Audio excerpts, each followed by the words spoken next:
In March of 2024, I went on a quest for the best fish and chips in or around Salt Lake City, so you don't have to. You're welcome.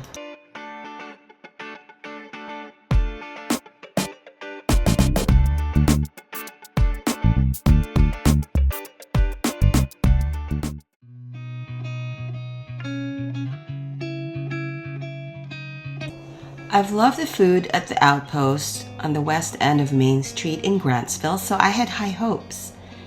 It was close to noon, but the place wasn't too busy yet, which was good. Although I've developed a thicker skin vlogging at restaurants, I feel more comfortable if I'm not out where everyone can see me. From the get-go, I told my 20-something server what I was doing, that he shouldn't take it personally if I were to try just a few bites and then take home the rest. I was on a quest to find the best fish and chips. Ooh, he said, his eyes lighting up.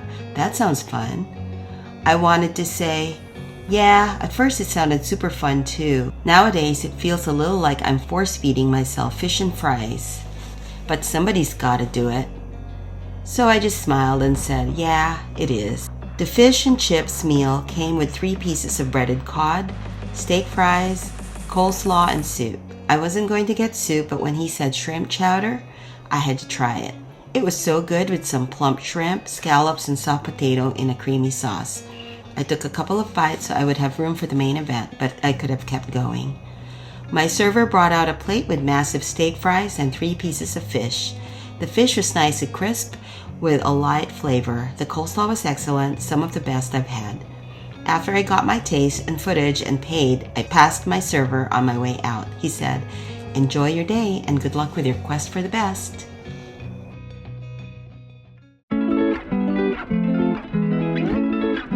My husband and I went there.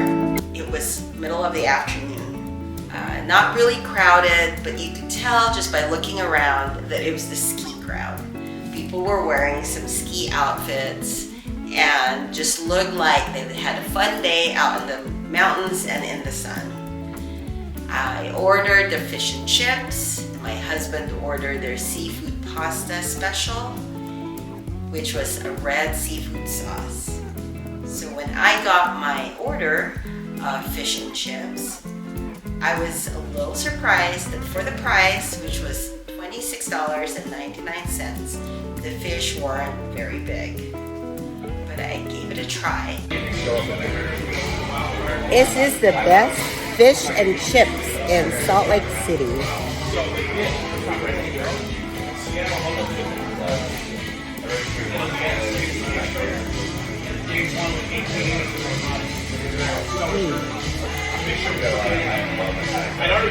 Very good. It's up there. It wasn't greasy, which was a plus. And it was very meaty inside.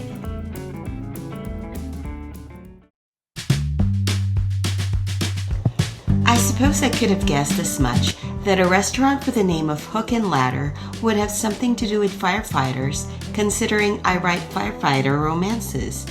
But I didn't. So it was with pleasant surprise that I pulled up into a parking lot at the Salt Lake City, Utah icon and saw a red firehouse-themed building.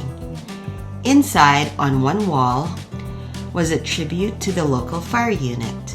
There were booths along the window and a bistro table.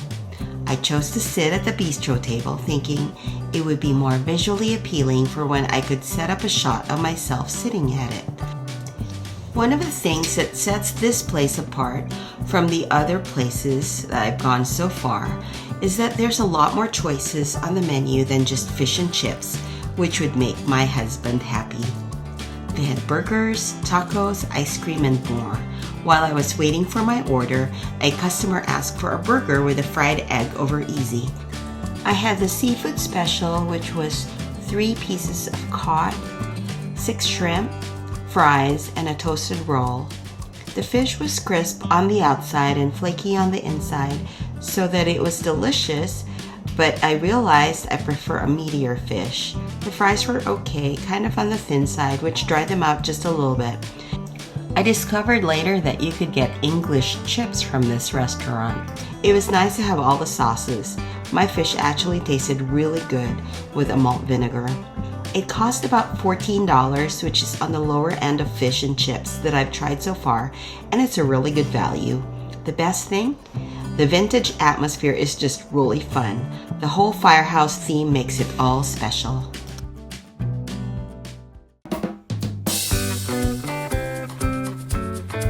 I drove some 15 minutes away to a Stansbury Park strip mall where one of 6 Hug Has Utah locations is at. The cookies in a glass case are the first thing that tempt you when you walk in. Once again, I asked for fish and chips. Mine came with steak fries and a choice of another side. I was going to get veggies, but then asked about their soup. She said minestrone or poblano. I picked the latter. It was so good, with soft chunks of chicken and a creamy soup base, which was pure comfort. I gotta hand it to Hug Has. Their presentation is on point. My server brought their beer bread, which is unlike any other bread I've had in a restaurant. It's a lot like pound bread, but moist and not quite as sweet. It comes with a little container of strawberry spread and whipped butter. The fish and chips came in a rectangular plate, which is already a treat on its own. I like meals where the dishes aren't an afterthought or common. Plated this way, where the steak fries sit in a silver cup alongside balls of breaded fish, is definitely a fun visual. The fish was a bit too moist for my taste, but the batter was nicely crispy. The steak fries were about on par at the Outpost, but I'd say Hug Has was the winner in the fish contest. The server brought me my check and asked if I was a food vlogger. I told her I would be posting this on YouTube as soon as I tried the last place on my list this Friday.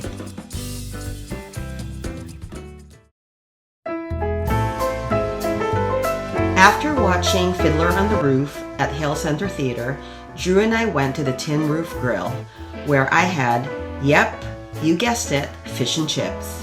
While waiting for our order, I studied a framed sign on the wall.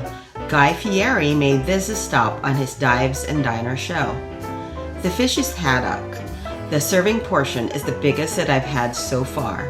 It was crunchy and meaty, but some of it was mostly batter. Where I did bite into the fish, however, it was succulent and moist. My husband got the ribeye steak. This was actually the reason why we chose to go here, because he could have a steak while I ate fish and chips yet again. To cap off dinner, Drew and I had their dessert. I had creme catalana, while Drew had their dark chocolate and raspberry cheesecake. I can see why Guy Fieri stopped here.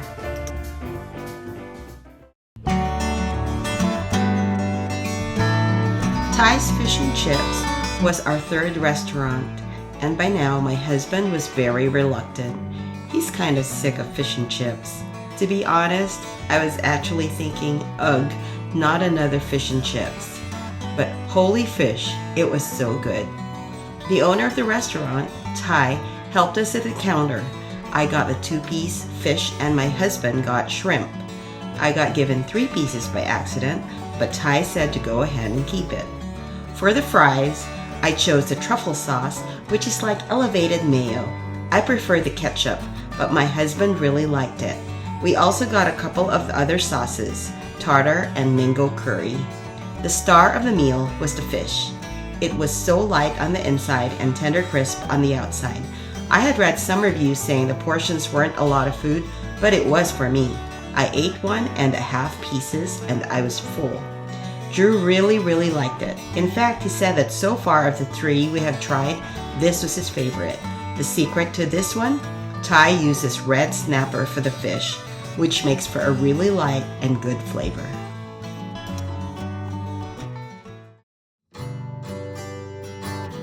It's not really easy to gauge which is the best fish and chips. The kind of fish makes a huge difference. In Proper Brewing Company's case, I love salmon. But this wasn't salmon as I knew it. It's deep fried in a crispy batter that's not even burned in my mouth, but I could just jump in and enjoy right away. Unlike other regular fish and chips, salmon packs a lot of flavor. The fries were a lot in terms of amount and also flavor.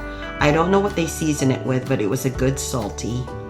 Coupled with their spicy tartar sauce, their fries were amazing. At $21, the meal was on the pricier side, but in this case, I think it was well worth it.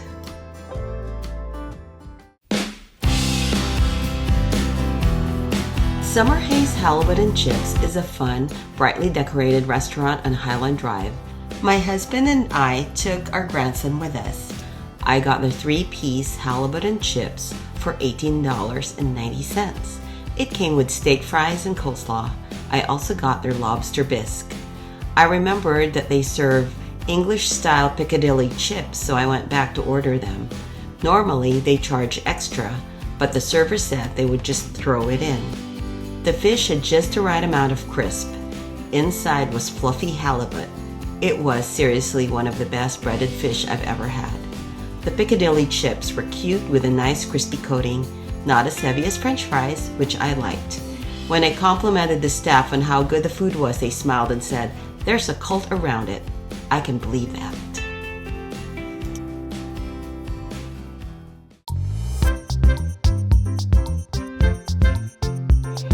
For my last and top favorite, I tried Strap Tank Brewery in Lehigh. Strap Tank Brewery, say that fast. There are currently 2 locations for this restaurant. The other one in Springville has a motorcycle museum, if that's your jam. The whole restaurant has that steampunk vibe with airplane decor hanging from the ceiling. If only for that, this restaurant is worth checking out. The truth is, a restaurant is the sum of more than just the food. Of course, the fish and chips themselves are important. The flavor, the crispiness of the fries, but also the whole ambiance really contributes to the dining experience. That's what I've found in the last 3 weeks trying out different fish and chips. Our server brought out this huge plate of fries and fish for me while my husband had their French dip sandwich. I could already tell, picking up the fish, that its texture will be light and crispy. I took a bite and I was right. The fries had a tasty seasoning that I was eating 2 at a time. I couldn't eat them fast enough. I read a review where they said they've been to England and that's the only place that served fish and chips anywhere close to that. That was quite the expectation.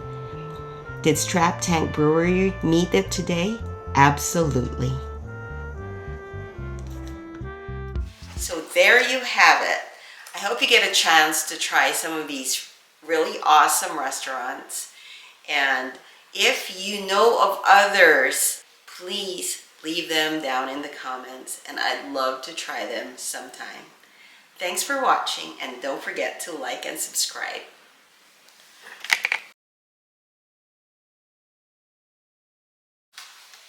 My first stop was the Porcupine.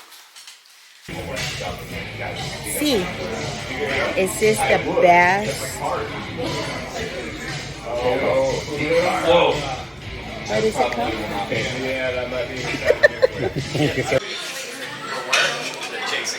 Well, that was a great way to get it. The real hero is this guy.